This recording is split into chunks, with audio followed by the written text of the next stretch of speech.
everybody. Just going to do a quick step-by-step of this flower. Kind of a combination, I guess, of using a couple of methods, mainly Bob Popovic's techniques again, with Bucktail. This is basically tied similar to his 3D flower and also using quite a lot of his BULKHead techniques. But what I really love about this, I guess taken from Jason Taylor's inspiration, is the sort of teardrop belly on this pattern. Something that's pretty light, quick, easy to tie, gives you the chance to shape it out as you want it. Making use of some nice hackles and a blend of materials. The step-by-step itself is going to be run in double time with, I'll put a voiceover of sorts over it, and we'll probably put some titles in there as well, just explaining as we go. But just thought I'd do a little introduction on the materials that we're using and the fly itself, so that you can see what's being used where. So we're starting off with an Arex SA270 3.0. 3/0, and quite importantly, I'm using Nano Silk 12.0 or 50 denier. I know a lot of folks don't really tie with really skinny thread like this using Bucktail. I've found a couple of ways that I really like to use it, mainly because it is so skinny and it's strong. When you're tying specifically on the belly of these patterns, we'll be using two different Bucktails, or two different types of Bucktail, but the bulk of the Bucktail tying in is on the belly of the flower. There's no Bucktail on the top of the flower whatsoever. It's just hackles and a bit of naiad on the top. But to get this lovely teardrop profile, you're wanting that really soft Bucktail, the soft crinkly stuff, which is not particularly hollow, so it doesn't flare all that well. But if you're using a really, really skinny thread like 12.0 or 50 denier Nano Silk, because of its strength and because it's so skinny, you can actually bind down on it really, really hard and get the fibers to flare as you want them to when you're tying. We're also going to be using some, so basically starting with the Bucktails, I'm going to be using two tails, right? So beginning of the flower, or at the back end of the flower, should I say, right at the back, I'm just going to use one tine of this really long, straight skin, straight stuff's quite stiff, but it's got a lot of length to it, nice long tips. The rest of the flower, we're going to be using a much softer, much crinklier stuff. This one's taken a bit of a beating, there's got a hell of a lot left. But typically using stuff from the tip itself actually, which is less hollow, but it does give you this very soft, beautiful, crinkly Bucktail, which gives you that nice soft halo style belly. We're going to be using some hackles. On this one in particular, we're going pink and purple. So we've got pink, and then we've got this lavender with a very light barred grizzly on it, if you can see it. One of the important things with the hackles when I'm tying them in, I'm pulling them off and pretty much using the entire hackle. I'm leaving this flue in, or this fluffy bit, similar to as you would with a Semper. I also really like the stiffness of the front here. It gives you nice shape. It also prevents wrapping as well, and it allows you to stack the hackles pretty easily around the shank. So when I'm looking for hackles to tie with this or this kind of pattern, I want to basically keep them with that fluffy bit there, which gives you movement, gives you bulk, and I like the stiffness in here. It's easier to tie in on, and it also just gives you that little bit of stiffness, which then can prevent if you're tying in sort of this sort of point, you can see you've got a lot more wiggliness around the hook point, which can wrap. Whereas if you're tying with this, you get that little tied in here at the front, you do get that stiffness and still get the movement out of the back of the flower with these long skinny hackles. So you just got to gauge the size of your hackle to the flower that you're tying. Then we're going to be using just right at the head, flash. I'm using UV Flashaboo. I think it's Flashaboo, yeah. So I pretty much tie all my flowers with this. And then we'll be using two different colors of naiad. This is Big Streamer's naiad, the best there is out there. In the video itself, I noticed when I was blending it, I didn't, well, basically I was holding it below the desk so you couldn't see anything, but I'm basically taking small sections of this like this, trimming it out, taking out the short guard hairs in the bottom, and then just hand blending it. Two different colors. I'm doing gray and purple in this one. I also added in a tiny little bit of pink squimpish, which is going into that blend. And then at a final point, there is a small little halo of purple squimpish just on the dorsal section to give it to a little bit of darkness on the top there. So that's the flower we're going to be tying.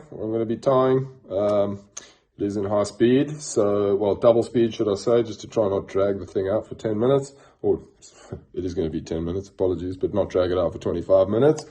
Yeah, you can obviously put them in a variety of colors. Pretty simple pattern to tie once you get it down. And yeah, they're good fun. They look good in the water. They look good in the box.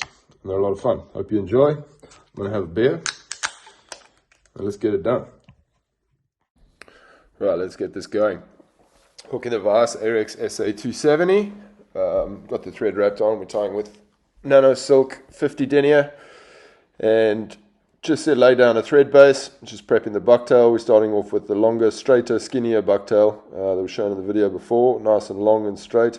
Just tying in gently to start. I like to put as little pressure at the back of the tie-in point, and then wind forward before I tighten down. That way you don't get the bucktail in the back end flaring too much, because this is the longer stuff, which is pretty hollow, so it does flare a little bit too much if you tighten it down too hard at the back. So what I'll do is just lay a bit of looser wraps, and then as I wind forward I'll get tighter and tighter to lock it in place.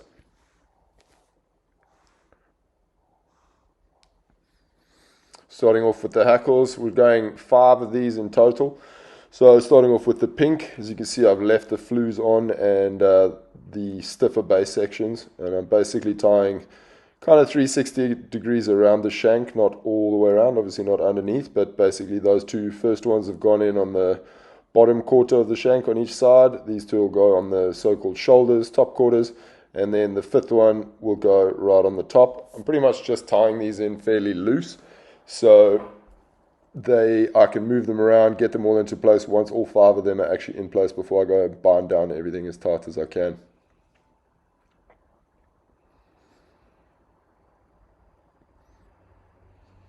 As with most tying, there's a lot of stroking and manipulating and making sure everything's in place. Take your time. This is obviously setting up the base of the fly. You want it to be as good as possible from the start. I'm going to chuck in some flash. When I'm tying in the flash, I typically at the back, I don't want a hell of a lot of flash around the sides of the fly, so I'm going to tie this in probably 60-40. I've tapered it, so you've got tapered ends. You don't have square cut off ends. I think I'm about 60-40, 70-30. And then I'll just fold it over the top, spread it over the top, and tie it back in.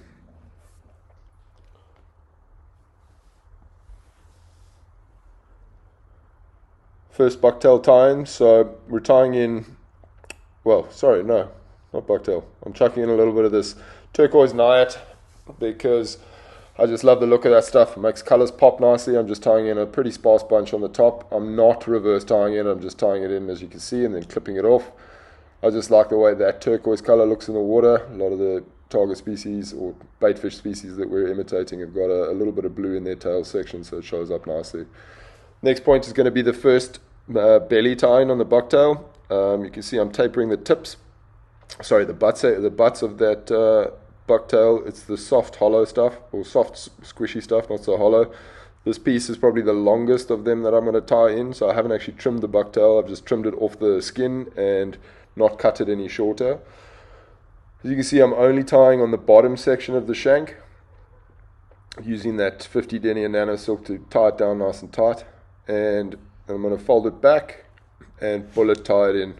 Take your time just to get it in place where you want it. I usually do 2 or 3 loose wraps around the bullet tie, then I make sure everything's nice and straight before I tighten it down. And while you tighten it down, you can actually control the flare as much as you would like to start building that profile. On that first time point, I'm not wanting to make it too bulky just yet, but as you can see, it's already starting to get a bit of a belly on it. Next, I'm going to bring in the first of the sets of purple hackle.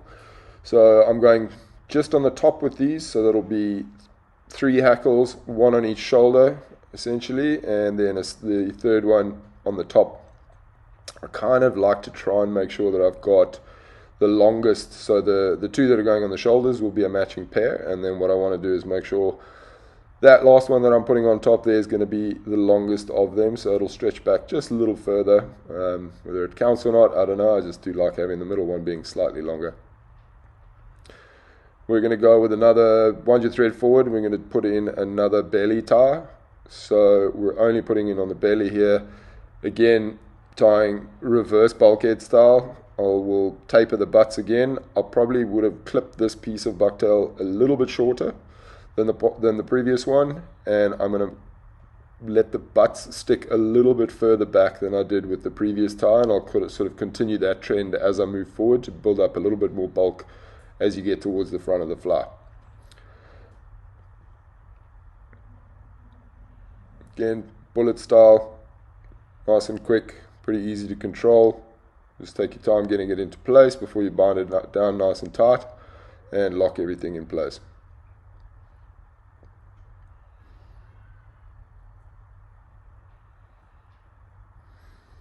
Scratch your head for a bit because that's what's necessary. And then I'll move the thread forward a bit and go with the next set of purple hackles. Again, we're just going to be using 3. Try and measure them up, make sure that you're getting them all the right length, or you want a little bit of a taper as you start going forward. I think I messed around a little bit here trying to get them even, and I did also trim them ever so slightly, but still keep making sure that I've got a nice stiff section to the base of that hackle. One on each shoulder again.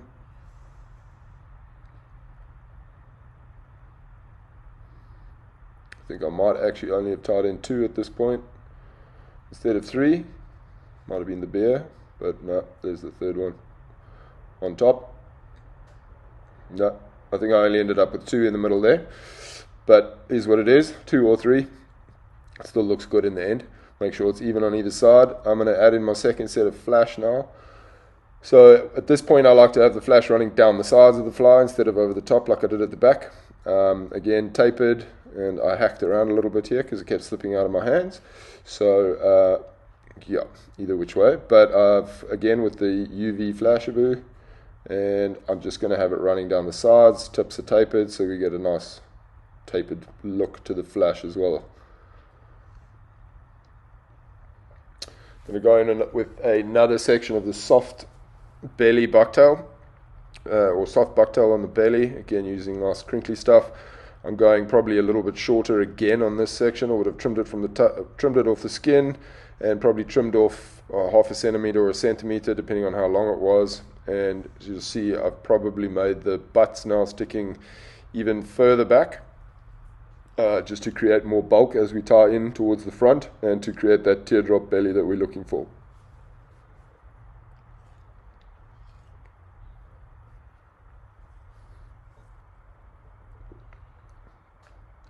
Wind.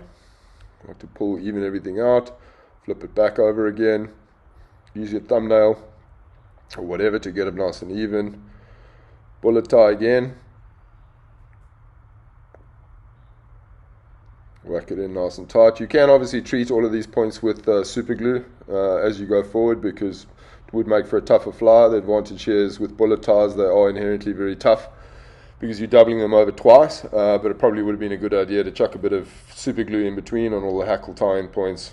I'm starting off with the naiad. Unfortunately, sorry, everything's below the desk here with me trimming it out and blending it up, but I'm basically taking 2 colors to try and match that lavender color on the top. So I've got a gray naiad and a purple naiad, which I'm blending together.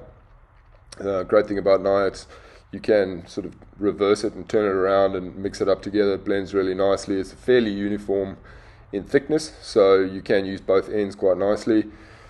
I've added grey and purple together, just hand blending it. Then I'm going to chuck in a bit of pink squibbish just to highlight that pink that's in the tail with the hackles.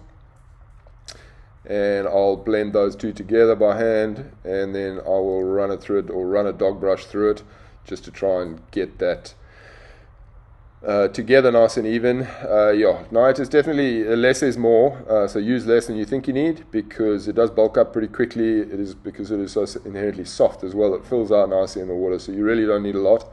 I actually used too much here, so what I did is I actually ended up sort of stripping some out and using about 2/3 of what I'd originally pulled off. You can tie this in 60-40, 70-30. I've got about 50-50 split here, depending on what sort of effect you want. It's only being tied on the top and then sort of spread around the dorsal section. Fold it back. I'm not bullet tying this at this point because I know that I'm going to add another section of squimpish over the top, which will probably flatten that dorsal section, but I do like to give it a bit of a comb. So just do a little bit of a thread dam in the front. Now it's very soft, so it will lay down nicely. A little bit of head banging in the back there at high speed. Thrash metal's the best thing to tie to. And now I'm going to add the last of the bucktail belly tie-ins. Again, going a little bit shorter than I did before, and slightly thicker maybe, depending on the final shape profile that you want. And I'm also going to make the butt sections just a little bit longer as well. Take your time just getting it where you want. The eye of the hook can often get in the way. So now, unlike the other tie-in points, I'm actually going to add the squimpish on top as well now before, and then fold everything back together at once. So I've gone with, measure out the length of your squimpish. I think I've again tapered the butts so you don't have a hard edge. I've gone in about 70-30 here, 70 forwards, 30 backwards.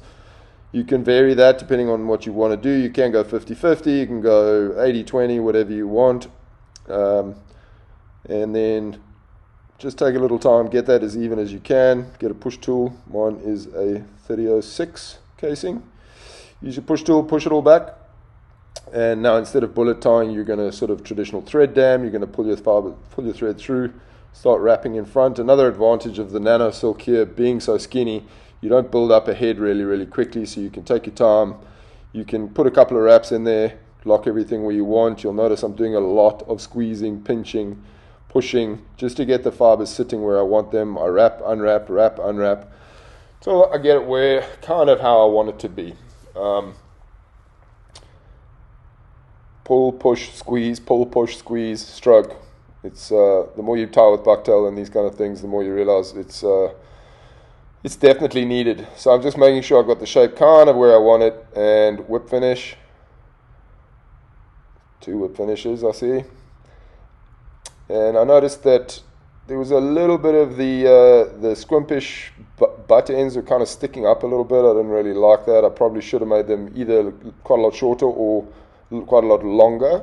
But I just pulled everything out, flipped them upside down, pulled it out a little bit, and then stroked it back into place, and it all got to sit down nicely. So that's pretty much it. Fly's done. I'm probably going to add some Rue Harvey tab eyes to these when they arrive in a couple of days. But this just needs a wet down and a hang dry, and Bob's your uncle. Enjoy.